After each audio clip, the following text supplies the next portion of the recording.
నమస్తే అండి, మీ పేరు? నా పేరు ప్రసాద్. ఏం చేస్తుంటారండి మీరు? ఎలక్ట్రీషియన్.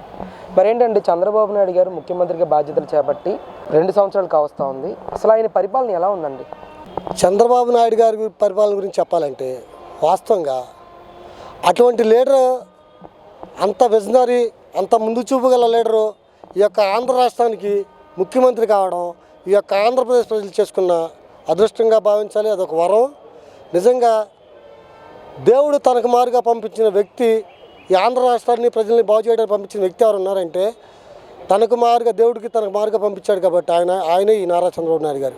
కాబట్టి ఆయన పరిపాలన, ఆయన విజనరీకి, ఆయన సమక్షంలో ఈ యొక్క ఆంధ్రప్రదేశ్ ఎప్పుడు సుభిక్షంగా ఉంటుంది. ప్రజలు కూడా సుఖ సంతోషాలతో ఉంటారు. ఇది పక్కా సత్యం. అంటే ఆయన ఎలక్షన్ ముందు ఇచ్చిన ఏ హామీలు కూడా నెరవేర్చలేదని చెప్పేసి ప్రతిపక్ష నాయకులందరూ మాట్లాడుతున్నారు. మీ వరకు ఎన్ని స్కీమ్స్ మీరు అందుకున్నారు? సూపర్ 6 అంటూ చంద్రబాబు నాయుడు గారు కొన్ని స్కీమ్స్ని ప్రకటించారు కదా, అవి అసలు అమలు చేశారు ఈ 2 సంవత్సరాల కాలంలో? చంద్రబాబు నాయుడు గారు ఇచ్చిన హామీల్లో సూపర్ 6కు మించి అమలు చేశారు. ఇప్పుడు ఉచిత బస్సు అన్నారు, అది సూపర్ 6లో లేదు. కానీ వాళ్ళ మహిళలందరూ కూడా ఇవాళ గుడికి వెళ్ళాలన్నా, దేవాలయానికి వెళ్ళాలన్నా, షాపింగ్కి వెళ్ళాలన్నా, ఒక కార్యక్రమానికి, ఒక ఫంక్షన్కి అటెండ్ అవ్వాలన్నా కూడా ఈరోజు రూపాయి ఖర్చు లేకుండా ఎంత దూరమైనా రాష్ట్ర వ్యాప్తంగా, అంటే ఒక జిల్లాకే పరిమితం అని చెప్పిన ఉచిత బస్సు ప్రయాణం ఈరోజు రాష్ట్ర వ్యాప్తంగా కూడా ఉచితం చేసి మహిళల యొక్క మన్నలు పొందిన వ్యక్తి ఎవరైనా ఉన్నారు అంటే అది శ్రీ నారా చంద్రబాబు నాయుడు గారు. అలాగే సూపర్ 6లో ఇచ్చిన హామీల్లో కూడా పెన్షన్లు ఒకేసారి 4,000 రూపాయలు చేసిన ఘనత ఒక నారా చంద్రబాబు నాయుడు గారికి దక్కింది. అలాగే వికలాంగ పెన్షన్లు ఒకేసారి 6,000 చేసిన ఘనత కూడా నారా చంద్రబాబు నాయుడు గారికి దక్కింది. అలాగే వితంతు మహిళలకు కానీ, వృద్ధాప్య పెన్షన్లు కానీ, బెడ్ రైడింగ్ కేసులు ఉండే వాళ్ళకు కూడా ఈరోజు 15,000 రూపాయలు అందిస్తున్న ఘనత ఇంకా మళ్ళీ ఈ రాష్ట్రంలో కాదు, ఏ రాష్ట్రంలో కూడా ఇటువంటి సంక్షేమ ఫలాలు అందించే ముఖ్యమంత్రి ఎక్కడ ఉండడు. మరి రాబోడు కూడా నాకు తెలిసినంత వరకు. మరి జగన్మోహన్ రెడ్డి గారేమో ఇచ్చిన హామీలన్నీ కూడా గాలికి వదిలేసి ఈరోజు చంద్రబాబు నాయుడు రాష్ట్ర ప్రజలకు వెన్నుపోటు పొడిచాడు అని చెప్పేసి ఆయన మాట్లాడుతూ ఉన్నారు. వీళ్ళు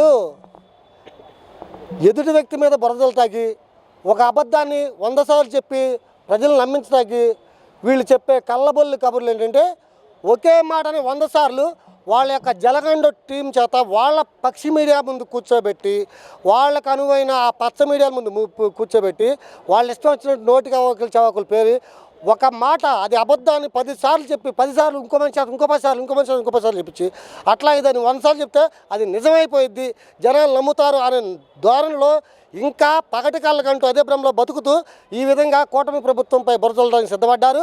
కానీ గత 5 ఏళ్ళు ఒక్క రాజశేఖర రెడ్డి గారి మొహం చూసి ఒక్క ఛాన్స్ అన్నందుకు ప్రజలు అధికారం ఇస్తే విధ్వంసకరమైన పాలన చేసి ప్రజల్ని పాతాళ లోకాన్ని తొక్కి వాళ్ళ జీవితాల్లో వెలుగులు లేకుండా చేసిన నిన్ను, అలాగే నువ్వు చేసిన అరాచకానికి కానీ, నువ్వు చెప్పిన అబద్ధాలకు కానీ నిదర్శనం ఏంటంటే పెన్షన్ ఉన్న సంవత్సరానికి 250, ఒకేసారి 3,000 ఇస్తాను చెప్పింది నువ్వు. సంవత్సరానికి 250 రూపాయల చొప్పున పెంచి లాస్ట్లో నువ్వు దిగిపోయేటప్పుడు కూడా 250 రూపాయలు కూడా కలిపకుండా పరిపాలన చేసింది నువ్వు చెప్పే మాటలు, నువ్వు ఇవాళ కూటమి ప్రభుత్వం మీద జల్లే బురద నమ్మటానికి ప్రజలు సిద్ధంగా లేరు. ఇక నీ పార్టీ కనుమరుగైపోయే పరిస్థితి అతి త్వరలోనే ఉంది.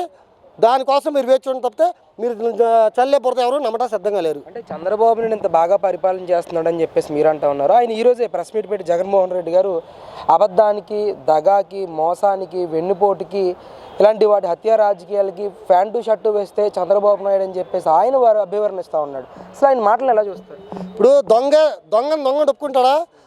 ఎదురు దొంగ అంటాడు. ఎదురు మంచోడే, దొంగతనం చేసింది వీడు. కానీ ఎదురు దొంగ అని మాత్రం దొంగ అంటూ మొదలు పెడతారు వీళ్ళు. ఎదురు దొంగ అంటారు. కాబట్టి అసలు ఇదే దొంగల బండికి లీడరే ఈ జగన్మోహన్ రెడ్డి.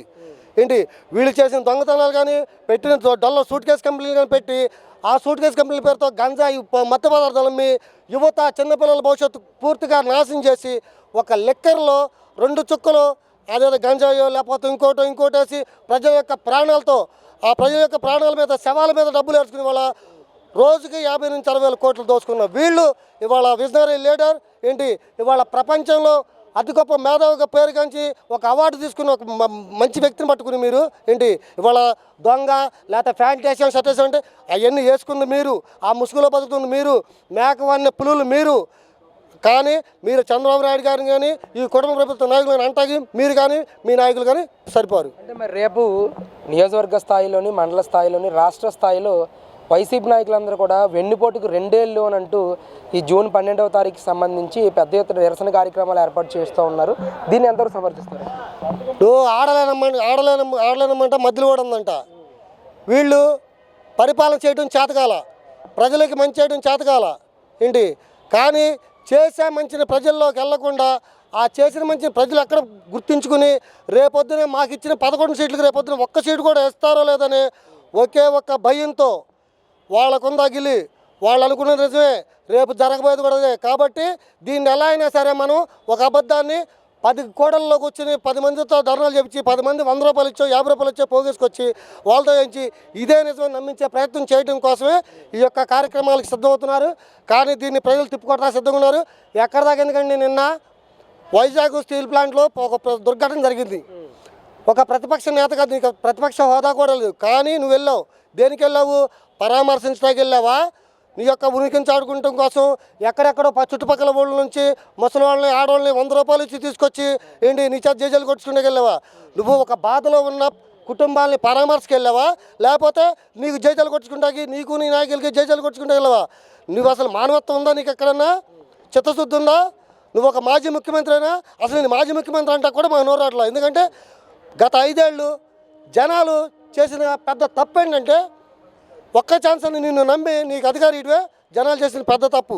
దాని మూలంగా నువ్వు మాజీ సీఎం అని వాళ్ళు పిలిపించుకోగలుగుతున్నావు తప్పితే ఏంటి నీకు అర్హత కూడా లేదు. నాకు తెలుసు. ఆయనేమో చంద్రబాబు నాయుడు ముఖ్యమంత్రి అవడం ఈరోజు రాష్ట్ర ప్రజలు చేసుకున్న దురదృష్టం అని చెప్పేసి ఆయన మాట్లాడుతున్నాడు ఈరోజు ప్రెస్ మీట్లో. వీళ్ళ నాయకులు నిజంగా ఎక్కడ కూడా రూపాయి పెట్టకుండా లేకపోతే ఎక్కడ ఎటువంటి కళ్ళబొల్లి కబుర్లు చెప్పి వైసీపీ ముసుకేసి తీసుకొచ్చి జనాలని ఏంటి వాళ్ళ కార్యకర్తలను ఇంతకుముందు వాలంటీర్గా చేసి ఈరోజు ఉద్యోగాలు కోల్పోయే వాలంటీర్ అనేది ఒక దోతలుగా వాడుకున్నారు. వాళ్ళు వాడుకున్నారు కదా వీళ్ళని ఒక వేగులుగా.